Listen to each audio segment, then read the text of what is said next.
அப்புறம் எங்க போனாலும் பணம் செலவு பண்றது இந்த மாதிரிலாம் வந்து சொல்லிருக்கா இல்லையா? கோவில்பட்டியில வந்து ஃபங்க்ஷன்ல வச்சு ஸ்கூல் ஃபங்க்ஷன் தெரியும். ஆனா வந்து ரவுடி பேபி சும்மா மறக்க கூடாது. கனவு நான் இப்போ சில வீடியோ போடுவேன். கனவுக்கு ஏன்னா ஜிபி நம்ம ரவுடி பேபி சூர்யா இல்லைன்னா ஜிபி முத்து கிடையாது. கரெக்ட். அதான் உண்மை. எல்லா பேப்பருக்குமே தெரியும். அதாவது அவங்களுக்கு என்ன பிரச்சனை தெரியாது. ஆனா வந்து ரவுடி பேபி சூர்யா இல்லைன்னா ஜிபி முத்து கிடையாது, எல்லாத்துக்குமே தெரியும். இது வந்து வாய் வார்த்தையான்னு சொல்ல வரல.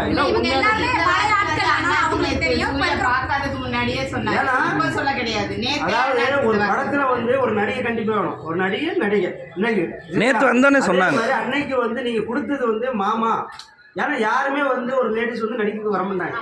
புரியுதா? மாமா மாமான்னு சொல்லி வீடியோ போடுறது, அவர் ஒன்று டூயிட் போடுறது, இந்த மாதிரி வந்து கரெக்டாக ஒரு நான் என்ன சொல்றேன்னா, என்னைக்குமே வளர்த்து விட்டவங்களை மறக்கவே கூடாது. அந்த விஷயம் எனக்கு இன்ன வரைக்கும் மனசுக்குள்ள இருக்கனால தான் கடவுள் எவ்வளவு கஷ்டத்தை கொடுத்தாலும் இப்போ வரைக்கும் நான் போய் கீழே விழுகல, மேலே ஏறிக்கிட்டு தான் நான் வர்றேன். ஏன் அப்படின்னா நான் எல்லாருக்குமே, நிசாவுக்கும் சரி என்னோட தங்கச்சி எல்லாருக்குமே சொல்றது, ஏற்றி விட்டவங்கள என்னைக்குமே மறக்காது. அதே மாதிரி நான் ஒரு கஷ்டத்துல இருக்கப்ப எனக்கு உதவி செஞ்சவன் நிசா. அதனால எப்பவுமே இந்த மனசுல ஒரு மரியாதை இருக்கும். சரிங்களா? கஷ்டப்பட்டாலும் இது வரைக்கும் ஜிபி முத்துட்டு போய் ஆனா எனக்கு இது பண்ணுங்க கேட்டீங்களா கேட்கலையோ எனக்கு தெரியாது. ஆனா அப்படி ஒரு வார்த்தை இருந்தாலும் அந்த அளவுக்கு வந்து அதாவது நீங்க காலையில கையில விடல. புரியுதா? எந்த ஒரு உதவி எதிர்பார்க்கல. உங்களோட திறமையில நீங்க முன்னேறி வாழ்வு வளமுடன். கண்டிப்பா. ரொம்ப நன்றிண்ணா. பாத்தீங்களா, நானே மறந்துட்டேன். என்னை பொறுத்த வரைக்கும் என்னை தட்டி விட்டவங்கள நானும் தட்டி விட்டு போயிட்டே இருப்பேன். ஆனா இவங்க எல்லாரும் பழைய ஆட்கள். நானும் ஜிபி முத்தெல்லாம் இருக்கும் போது இவங்கள பாத்தீங்க. நிசா வந்து அப்ப அவ்வளவா எனக்கு தெரியாதா. திட்டி வீடியோ போட்டிருப்போம். புரியுதா? பேசினா ஒரு பலவசரம் அப்படி ஒரு போட்டிருப்போம். நான் ஜிபி முத்தி திட்டி போட்டிருக்கீங்களா? இப்போ ஜிபி முத்து நல்லா பேசிட்டு இருக்காரு. அதை பத்தி ஒன்றும் பிரச்சனை இல்லை. ஆனா வந்து நீங்களும் பழைய ஆளுங்க. அவர் ஜிபி முத்துக்கு ஒரு ஆளு விழுது மாதிரி சீனியர் பர்சன். இந்த ஒரு சந்திப்பு கருப்பண்ண மூலியம் ரொம்ப வந்து என்ன ஒரு ஆசை, நான் வராம இருந்திருக்கலாம்.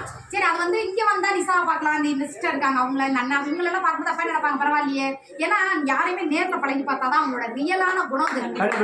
இருந்து பாக்குற ஒரு பலாப்பழம் இருக்கு, அது வெளியே இருந்து பாக்குறப்ப ஐயோ இது உள்ளா இருக்குமே அப்படி நினைக்கவே நினைக்காதீங்க. பழகி பாருங்க, பேசி பாருங்க, அவங்க கூட ஒரு நாள் நீங்க இருக்கு பாருங்க. இப்ப நிசா வந்து என்கிட்ட இது வரைக்கும் நேரா பார்த்தது இல்ல, பேசுறது இல்ல, பழகுறது. என் நம்பர் ஒருத்தவங்க கேட்டாங்க, அவங்க தரலன்னு சொல்லி அவாய்ட் பண்ணிட்டாங்க. அப்படிங்கிற மாதிரி இப்ப பேச விட்டு அவளுக்கு ஐயோ நம்ம அக்கா இப்படி பேசுமா அப்படின்னு சொல்லி அப்படியே ஒரு என்ன பண்றதே தெரியாம தகச்சு போய் நிக்கிறான். அந்த மாதிரி நான் எப்பவுமே சாதாரணமா சிரிச்சு பேசுவேன். நான் எல்லாருமே சிரிச்சு பேச மாட்டேன், எனக்கு அது பிடிக்காது. எப்பவுமே பொம்பளை பிள்ளைகள்ட்ட நான் நல்லா பேசுவேன். கொஞ்சம் இப்ப அண்ணா இருக்காரு, அவர்கிட்ட பேசுவேன். என்னோட ஒரு இதுல வந்து என்கிட்ட நல்லா தங்கச்சின்னா அண்ணன் வேற மாதிரி பேசினா நான் வேற மாதிரி பேசுவேன். நீங்க என்ன கொடுக்குறீங்களோ அதை தான் நான் திருப்பி உங்களுக்கு கொடுப்பேன். இதுதான் என்னோட கேரக்டர். ஓகே, எனக்கு ரொம்ப சந்தோஷம். ஷூட் போயிட்டு இருக்காங்க, அதனால பெஸ்டா ஓகே. பெஸ்ட் ஆஃப் லக் எல்லாத்துக்கும்.